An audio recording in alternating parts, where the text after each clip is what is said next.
강의라면서 이제 많이 쓰는 얘기인데, 한 번만 해도 중독이 된다. 한 번만 하면 언젠간 중독된다. 내가 마약에 관심이 있다 그러고 인터넷을 들어가면 지금은요, 1시간 안에 내가 원하는 장소에 물건이 와 있어요. 남자친구가 타준 음료수병에 26번을 할 수 있는 양을 한 번에 그냥 음료수에 타준 거예요. 그 먹고 그 자리에서 죽었잖아요. 인간에게는 이 특정 유전자라는 게 있습니다. 그래서 이 특정 유전자가 있는 사람은 쉽게 얘기해서 대마초에 손을 대면 펜타닌이나 모르핀 같이 강력한 마약으로 넘어갈 확률이 굉장히 높다고 그래요. 그럼 이 특정 유전자가 있는지는 어떻게 아냐? 간단하더라고요. 안녕하세요. 저는 현재 한국마약대치운동본부 중독재활센터에서 강의 또 상담을 하고 있는 한창길이라고 합니다.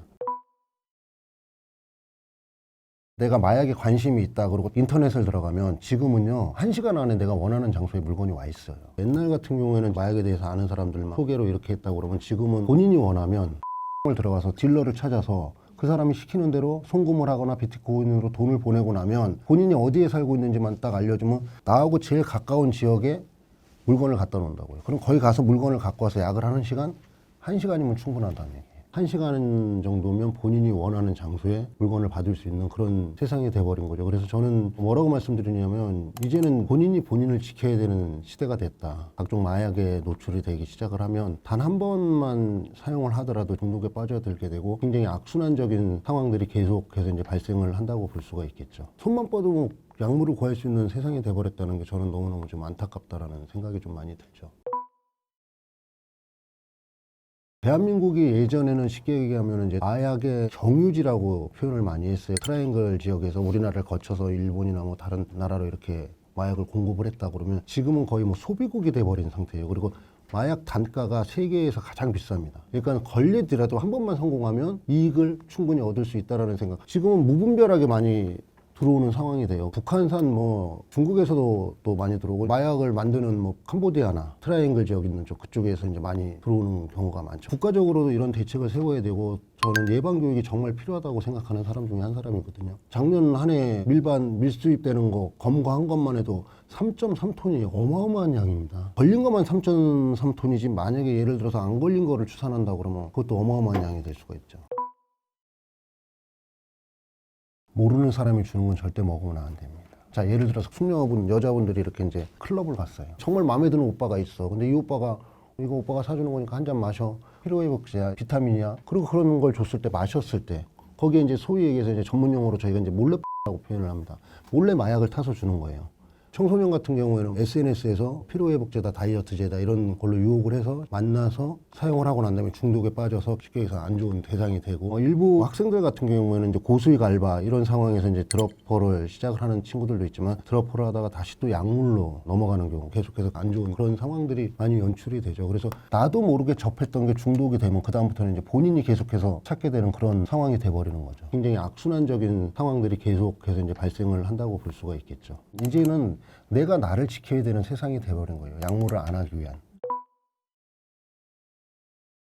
좀 늦었죠. 포르투갈 같은 경우에 2000년대 초반에 융단 폭격을 하듯이 예방 교육을 실시한다고 그래서 실제로 그렇게 했어요. 5년인가 3년인가 지나고 나서 80%가 감소를 해요. 그러니까 융단 폭격을 하듯이 예방 교육을 해야 된다고 저는 생각을 하는 거예요. 한국마약대치운동본부 뭐 식약처에서 이렇게 주관을 해서 초등학교, 중학교, 고등학교, 대학교 이렇게 예방 교육을 실시를 하고 있는데, 이게 저는 횟수가 더 많아져야 된다는 거죠. 1년에 한 번, 두 번 이 정도 갖고는 안 되고, 제 생각엔 그래요. 전 국민을 대상으로 마약 예방 교육을 해야 된다. 그만큼 지금은 우리나라가 안전하지 않다.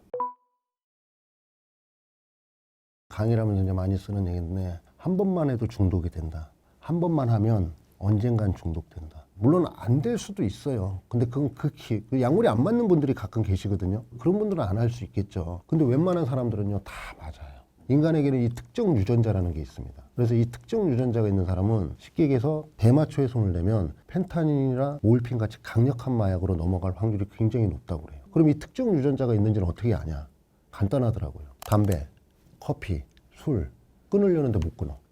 그럼 갖고 있는 거예요. 근데 무서운 얘기는 이 특정 유전자가 일반 인구 100명 중에 10명에서 20명이 이 특정 유전자를 갖고 있다는 거죠. 그러니까 중요한 게 뭐예요? 정말 예방교육이 절실하다는 거죠. 담배 같은 경우는 어떤 효과냐면 딱 올라와서 그냥 뇌에서 바로 사라지는 효과예요. 근데 이제 마약 같은 경우에는 뇌 잔재에 있는 거죠. 머물러 있는 거예요. 그 지속성을 계속 가져가요. 자율신경계가 망가져가는 건 신호를 보내주는 거예요. 몸에선 계속 신호를 보내줍니다. 저도 겪어봤지만 너 그만해 위험해 신호를 보내주는데 약물 사용자들 무시해버려요. 왜? 하면 편안해지니까. 이게 반복이 되니까 끊어내지를 못하는 거죠. 그러니까 금단 증상은 약물 단약과 회복을 하기 위한 거쳐야 될 과정이라는 거죠. 그러니까 이제 금단 증상이 나타나는 거는 약물을 계속 사용하다 안 했을 때 여러 가지 증상들이 나타납니다. 몸에. 뭐 손발이 저린다든가 아니면 온몸이 두들겨 맞은 것처럼 아프다든가 살이 빠진다든가 입맛이 없다든가 그리고 뭔가를 먹었을 때 굉장히 예민하게 느낀다든가 이게 이제 다 약물에 의한 금단 증상들이고 정신적인 거는 어마어마합니다. 뇌에는 보상회로라고 있는데 일상생활에서 우리가 행복감과 즐거움을 느낄 때 도파민이 3개, 5개 뭐 이런 식으로 나와서 행복감과 즐거움을 느끼는데 약물을 투여하면 일상생활에서 가장 많이 나오는 양의 40배에서 120배가 쏟아진다고 그래요. 한마디로 말하면 뇌가 핵폭탄을 맞은 거예요. 그걸 느껴버렸어요. 일상생활에 재미가 없죠. 뭘 해도 재미없어요. 뭘 해도. 그래서 제가 겪지 말아야 될 걸 겪는다고 자꾸 말씀을 드리는 거예요. 그걸 한번 경험한 뇌는 죽을 때까지 못 잊어요. 약물을 한 건 인간에게는 어마어마하게 충격적인 일이에요. 핸드폰을 220에다 꽂아야 되는데 충전을 하려면 1000볼트에다 꽂았다고 생각을 해보세요. 어떻게 되겠어요? 다 타버리죠.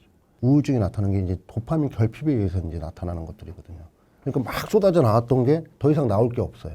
한정돼 있거든요. 나오면 잡아줘서 다시 보상회로에 넣어줄 이게 반복이 돼야 되는데 약물을 계속 사용하면 보상회로 수용체도 고장나고 도파민은 있는 대로 다 나오고 못 잡아주니까 이제 느끼지도 못하고 그러니까 습관적으로 한다는 얘기가 나중엔 나오는 거예요. 그런 얘기를 합니다. 처음엔 쾌락을 위해서 약물을 사용하지만 나중엔 고통을 잊기 위해서 약물을 사용한다. 참 아이러니하죠. 이런 과정들이 계속 반복이 되는 거죠. 다른 얘기로 뭐라고 그러냐면 정신병을 만든다고 그래요. 다른 사람에겐 전혀 일어나지 않는 일들이 나에게 계속 일어나는 거예요. 누가 나를 죽이러 오는 것 같고 옆방에서 내 얘기하는 것 같고 그러니까 뭐 모텔에 들어가서 벽에서 기대해서 막 3일씩 있는 애들도 있어요. 가장 많이 얘기하는 게 이제 뭐 본인 핸드폰이 해킹당했다. 볼펜역에 도청장치가 돼 있다. 자기만의 세계를 계속 만들어내는 거죠. 이 정신병이 생기는 거예요. 그러니까 치료가 필요하다고 말씀을 드리는 거고.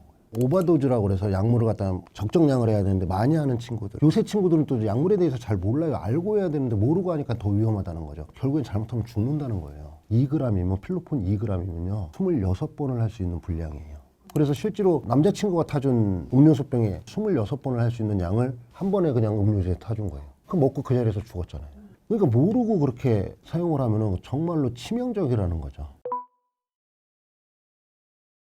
여러 가지 약물이 있잖아요. 뭐 필로폰, 대마, 요새 이제 젊은 친구들 많이 사용하는 엑스터시, 케타민, 액상대마, 합성대마 종류별로 약간 느끼는 건 조금 틀립니다. 근데 쉽게 얘기해서 굉장히 흥분돼요. 기분이 좋아지고 머리가 맑아지고 그리고 심장 박동수가 빨라지고 그게 이제 지속적으로 가요. 효과가 처음에는.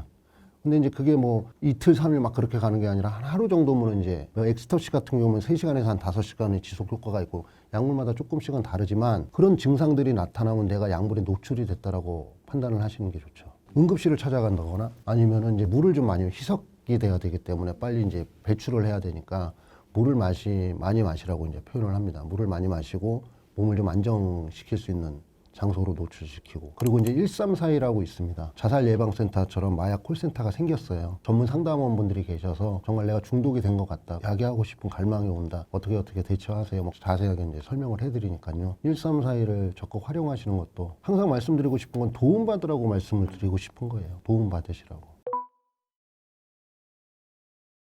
저는 다른 표현으로 인간이 겪지 말아야 될 걸 겪었다는 거죠. 절대로 해서는 안 될 걸. 판도라의 상자를 열었다고 표현을 할까요?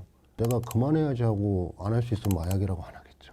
저도 마찬가지였지만 정말 호기심 때문에 그리고 교만, 난 한 번 하고 안 할 수 있어. 아니면 내가 약물을 조절할 수 있어. 이게 이제 우리가 다른 얘기로 하면 조절망상이라고 표현을 하거든요. 중독자들이 가장 많이 쓰는 표현이 있으면 하고 없으면 안 해. 그럼 저는 반대로 질문합니다. 지금 눈앞에 있으면 하겠냐 안 하겠냐. 거의 대부분 한다고 그러고. 그러니까 중독인 거예요. 자, 일반 사람한테 약물을 주면 하나요? 안 해요. 그 사람들은 법적인 처벌을 받는지 알아요? 몰라요? 알아요. 그럼 중독자들은, 약물을 경험한 사람들은 법적인 처벌을 받는지 모를까요? 다 알아요. 그럼에도 불구하고 계속 사용을 하거든요. 그렇기 때문에 중독이라고 표현을 하는 거예요.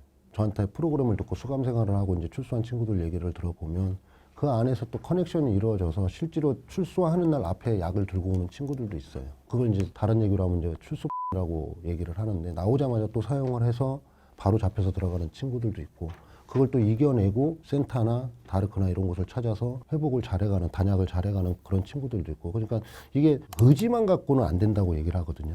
근데 참 말이 아이러니한 게 의지가 또 없으면 안 돼요. 의지만 갖고는 안 되는데 의지가 없으면 안 돼요. 자, 무슨 얘기냐면 의지는 반드시 있어야 된다라는 거죠. 약물을 그만둬야 되겠다, 하지 말아야 되겠다라는 의지는 있어야 되지만 그 다음부터는 해야 될 걸 해야 된다는 거죠. 저는 그래서 항상 똑같은 말씀 드리거든요. 도움 받으세요라고. 너가 단약하는 방법을 몰라, 회복하는 방법을 몰라, 그럼 도움 받으면 된다고 얘기를 하는데 그 도움 받는 걸 자꾸 신세진다고 생각을 하니까 찾질 않는 거예요. 문을 두드리면 되는데 내가 정말 단약을 하고 회복을 하려고 마음을 먹었다면 도와줄 분들은 많거든요. 근데 그분들을 찾지 않는 거예요. 찾지 않는 이유는 단 하나예요. 야기하고 싶어서. 저도 항상 전화해, 힘들면. 갈망이 왔을 때 전화해, 도움 줄게. 그럼 통화하다 보면 갈망감 사라지고 정 힘들면 병원에 데리고 가면 돼요. 또 마찬가지로 약을 넣었을 때라도 전화를 해라. 그러면 데리고 병원에 입원시키면 되니까 디톡스하고 치료하고 재활하면 되죠. 상태가 와서 이제 경찰서 막 뛰어들어가는 친구들이 있거든요. 쭈라 왔다, 상태 왔다, 뭐 뚜껑 열렸다 이런 표현을 해요. 쉽게 얘기해서 이제 피해망상이라고 해서 내 눈에만 보이는 거죠. 다른 사람 눈에는 하나도 안 보이는 게 누군가 나를 죽일 것 같아요. 그러니까 자기를 잡으러 오는 경찰을 피해 다녀도 모자란데 심지어 그곳으로 나를 살려달라고 뛰어들어가는 거죠. 이런 친구들 전화 오면 도움을 줄 수 있는데 결국에는 언제 전화 오냐면 꼭 이렇게 잡혀갈 때 전화 오는 친구들도 있다라는 거죠. 안타깝죠.